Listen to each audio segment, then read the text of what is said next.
Hello everyone, কালকে রাতের থেকে তো প্রচুর বৃষ্টি হচ্ছিল আর আমাদের মনের মধ্যে একটাই ভয় ছিল কখন জলটা বেড়ে যায়। একটু একটু জল হয়েছিল রাতেরবেলায় আর সারা রাত ঘুমোতে পারিনি। আর আমি তো আবার একটু ঘুমিয়ে পড়েছিলাম, সকাল 9টা থেকে উঠে পড়েছি।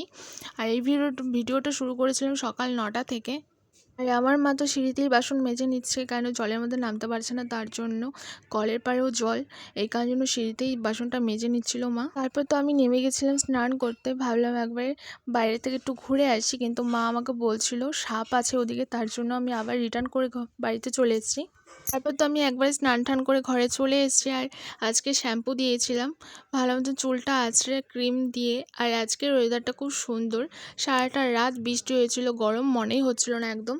তারপর আমি কিছুক্ষণ ফ্যানের নিচে বসেছিলাম, চুলটা শুকাচ্ছিলাম আর ফোন একটু টিপছিলাম।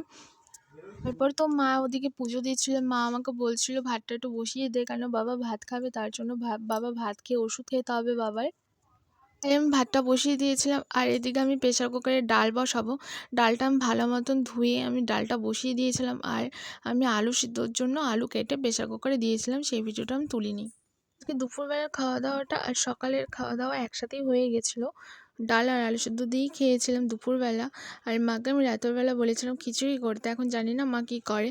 আর বাবা এদিকে আমাকে বলছিল একটু চা বানাতে, এই কারণের জন্য আমার জন্য চা বানিয়েছিলাম আর বাবার জন্য চা বানিয়েছিলাম, আর তার সাথে একটু পাঁপড় ভেজেছিলাম। আর আমার ভিডিওটা কেমন হয়েছিল অবশ্যই কমেন্টে জানাবে। টাটা।